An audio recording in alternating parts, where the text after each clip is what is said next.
Ladies and gentlemen, this X-ray ล้วงแคะแกะเกาเมาส์ศิลปิน X-ray I can told everybody who listen us now at XFM Chiang Mai 94.5 megahertz. I'm gonna be honest with you guys that this is one of the biggest moments, one of the biggest interviews since we had in our 14 years at XFM Chiang Mai. นี่คือโมเมนต์ที่ยิ่งใหญ่ที่สุดของพวกเราทุกคนคุณผู้ฟังของตัวผมเองและทีมงานทุกคนที่ XFM เชียงใหม่นะครับได้พูดกันจริงๆเลยว่า14ปีวันนี้เราจะได้ X-ray ศิลปินที่เป็นศิลปินระดับโลกครับ You're listening to XFM เชียงใหม่ 94.5 MHz XFM ไม่ต้องพูดอะไรกันเยอะสำหรับแขกรับเชิญในวันนี้นะครับหลายคนน่าจะได้เห็นกันในแฟนเพจของ XFM เชียงใหม่กันไปแล้วเรากำลังอยู่กับกีตาร์กอดเลยแต่หลายๆคนอาจจะยังไม่รู้จักแต่สำหรับใครที่เป็นนักดนตรีนะครับใครที่ศึกษากับเรื่องของดนตรีเนี่ยบอกได้เลยว่าคุณต้องรู้จักชื่อของผู้ชายคนนี้แน่นอน Guthrie Govan นะครับเขามาทำอะไรที่เชียงใหม่จริงๆหลายคนถ้าติดตามข่าวในเมืองเชียงใหม่วันจันทร์ที่ผ่านมาเขาเพิ่งรับกุญแจเมืองไปเดี๋ยววันนี้มาพูดคุยกับเขากันว่าเขาใช้เวลาอยู่ที่เชียงใหม่มาได้หลายต่อหลายวันเขาประทับใจอะไรในเชียงใหม่และวันนี้มีความพิเศษอะไรที่เชียงใหม่ศิลปินลำดับที่348ของ X-ray ล้วงแค่แก่เก่าเมาส์ศิลปินครับ Ladies and gentlemen, this X-ray ล้วงแคะแกะเกาเมาส์ศิลปิน X-ray Please welcome Mr. Guthrie Govan. Hello, sir. Well, hello there. Thanks for being here. It's been really pleasure for me and for our crew here to have you as a guest. It's nice to be here. Thanks for having me. You're welcome, sir. วันนี้นะครับเนื่องจากว่าแขกรับเชิญของเราเป็นศิลปินระดับโลกและเป็นศิลปินชาวต่างชาติวันนี้สำหรับท่านผู้ฟังที่อาจจะไม่สันทัดในการฟังภาษาอังกฤษวันนี้เรามีผู้ช่วยนะครับขอต้อนรับคุณเบสภคินระบายสะอาดครับสวัสดีครับคุณเบสสวัสดีครับขอบพระคุณมากๆนะครับวันนี้ยังไงคงต้องรบกวนคุณเบสนะครับต้องบอกกันก่อนว่าเป็นครั้งที่2ที่คุณโกเวนมาเมืองไทยนะครับครั้งแรกเป็นที่กรุงเทพแล้วครั้งนี้มาที่เชียงใหม่นะครับอยากถามเลยว่าที่เชียงใหม่เป็นยังไงบ้างครับ How do you feel about เชียงใหม่ that you spent around 3 days right Yes, I think this is day 3. Yeah. And Chiang Mai has been abnormally nice to me. Yeah. So yeah, I'm having a great time here. Yeah. Like the place very much. Yeah. คุณเบสครับ คุณกัตรี่ได้อธิบายว่าเขารู้สึกได้รับการต้อนรับที่อบอุ่นมาจากคนที่เชียงใหม่เป็นอะไรที่พิเศษมากสำหรับคนอย่างเขาที่มาเจอการต้อนรับที่ครับอย่างเมื่อวานนี้เห็นว่าไปคุ้มเสือด้วยใช่ไหมครับ How was the place that you went yesterday Okay, yesterday was a busy day. Yeah. We went to the elephant camp. Yeah. And the elephants do all these freaky tricks and play football and do paintings and then they let you ride them. Yeah. So we got some scenery in and got to bond with the elephants. Yeah. And I've always been a fan more of the Asian elephant. It's not as big as the African one, but it's a bit smarter. So it's kind of cool to have this environment where you can see just how intelligent they are. เขาบอกว่าเมื่อวานได้ไปเยี่ยมชมปางช้างแม่แตงนะครับก็ได้ไปเจอโชว์ช้างที่พิเศษมากเลยเตะฟุตบอลอะไรอย่างนี้แล้วก็เขาก็ได้ขึ้นไปนั่งไปเยี่ยมชมนั่งบนช้างแล้วก็เยี่ยมชมธรรมชาติของแม่แตงได้เลาะไปตามลำธารอะไรที่เขาบอกว่ามันพิเศษมากเลยครับสำหรับตัวเขาซึ่งเขามีประสบการณ์กับช้างแบบอื่นมาก่อนแล้วแต่ไม่ใช่ช้างที่ฉลาดแบบบ้านเราจริงๆเขาเลยประทับใจมากครับอย่างที่ผมได้เกริ่นนำไปในช่วงต้นคุณผู้ฟังอย่างที่ผมบอกไปว่าวันนี้เรานั่งอยู่กับกีตาร์กอดนะครับจริงๆก็อยากจะพูดคุยอยากจะแนะนำตัวของผู้ชายคนนี้ให้คุณผู้ฟังที่ฟังอยู่ตอนนี้หรือชมอยู่ตอนนี้ได้รู้จักหน่อยนะครับ I know that you're the one who is really famous and unfortunately I think that somebody who listens us now didn't know who you are so I'd like you to introduce yourself for our listeners and our viewers Hello, noble listeners. I'm Guthrie Govan. I'm a guitar player from the UK. I'm a skinny, messy, hairy person. I just go around the world playing guitar in any territory that will have me. Do you want more details? If you would, please.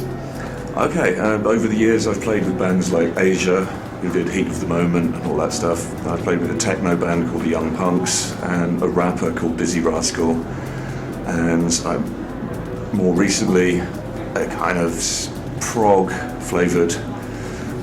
rock musician called Stephen Wilson.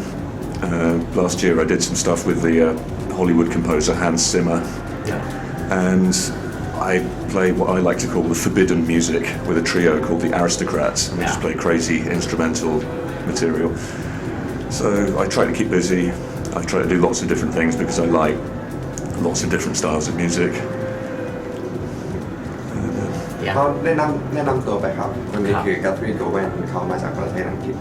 เขาอยู่ในวงการดนตรีมานานมากเลยครับเขาเริ่มจากการไปเป็นนักดนตรีของวงเอเชียแล้วก็มีวงอีกหลายวงที่เขาได้กล่าวถึงเมื่อกี้ซึ่งส่วนใหญ่แล้วจะเป็นแนวโปรเกรสซีฟอะไรอย่างเงี้ยครับที่เป็นแนวดนตรีที่ใช้เขาเรียกว่าใช้ทักษะใช้ความรู้ความสามารถของนักดนตรีอย่างมากในการเล่นออกมาซึ่งโปรเจกต์หลังๆที่เขาทำล่าสุดก็คือวงที่ชื่อว่า Aristocrats ครับเป็นวงที่เล่นแนวที่เขาเรียกว่าเป็นแนวที่เข้าใจยากเป็นดนตรีที่เข้าใจยากก็คือใช้ทักษะของแต่ละชิ้นก็คือทุกชิ้น3ชิ้นเบสกีตาร์กลองเนี่ยของวงนี้คือโชว์ความสามารถออกมา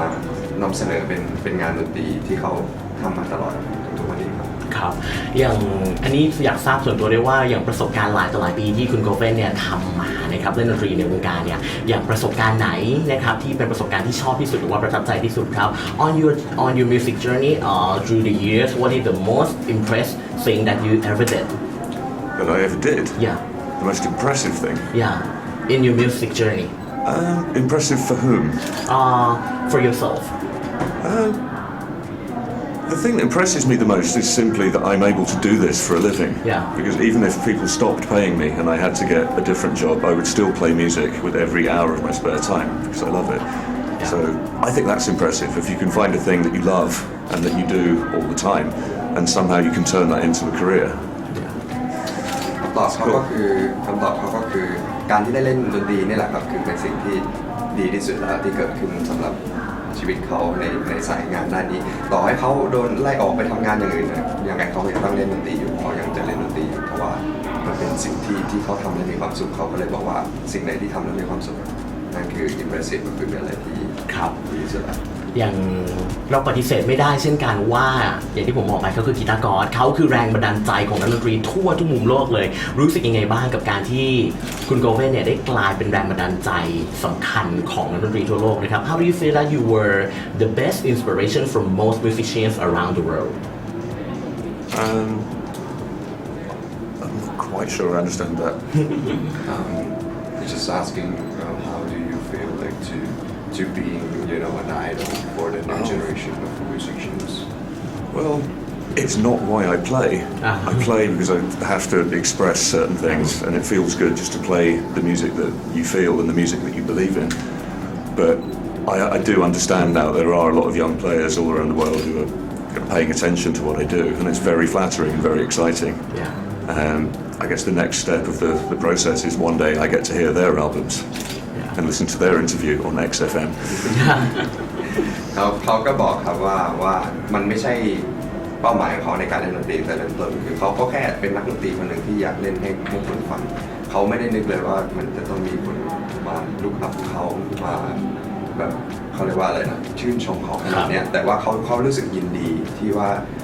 มีนักดนตรีรุ่นใหม่ๆชื่นชมเขาเห็นเขาเป็นแรงบันดาลใจเขารู้สึกยินดีมากเลยครับแล้วพอเขาก็หวังอย่างยิ่งครับว่าในอนาคตอาจจะมีนักดนตรีรุ่นใหม่ๆนำเสนอผลงานแล้วก็เขาอาจจะได้ฟังในอนาคตแล้วก็อาจจะได้มานั่งสัมภาษณ์กับ XFM เลย We hope we can meet each other again นะครับวันนี้มาพูดถึงงานในช่วง 5 โมงเย็นวันนี้ดีกว่านะครับกับจริงๆเนี่ยจุดประสงค์ที่คุณโกเวนมาในวันนี้เนี่ยเขามาเป็นครูให้กับเรา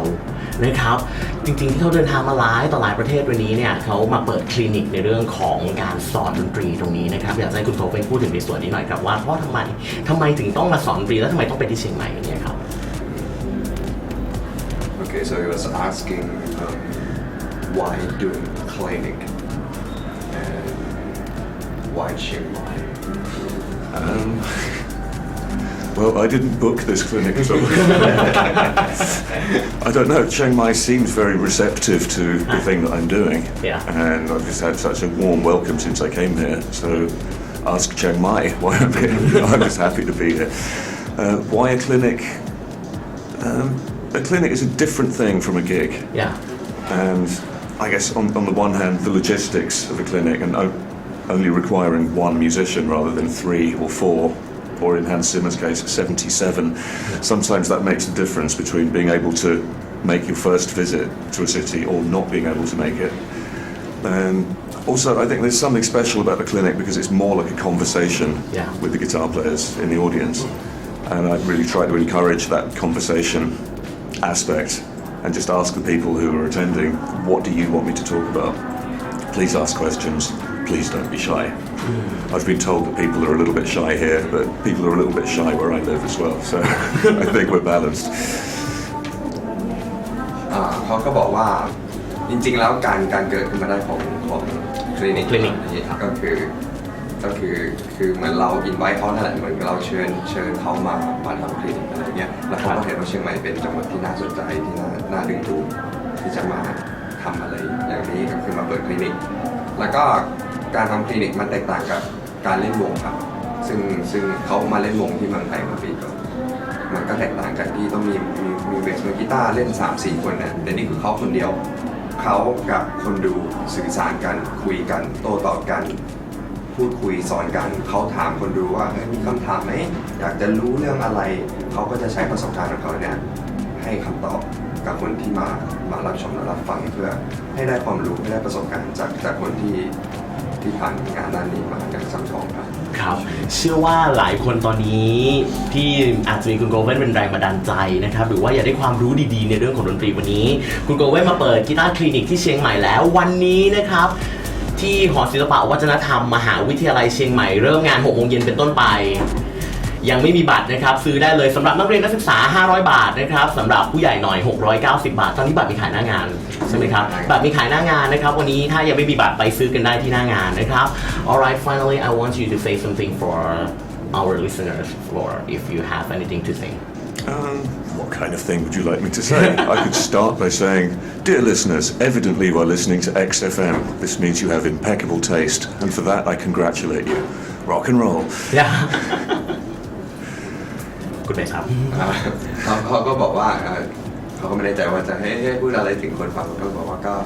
ก็ดีใจที่ได้มาสัมภาษณ์รายการนี้ครับแล้วก็ขอแสดงความยินดีความชื่นชมกับ XFM ด้วยนะครับขอบคุณที่พาเขามาครับ It's an honor that we have you as our guest today so I thank you very much for join us today นะครับวันนี้ขอบคุณคุณกัชชี่โกเว่นนะครับ the one and only คนนี้ขอบคุณมากๆและขอบคุณคุณเบสด้วยนะครับขอบคุณมากครับ Thank you very much sir Thank you Ladies and gentlemen this X-Ray ล้วงแคะแกะเกาเมาส์ศิลปิน X-Ray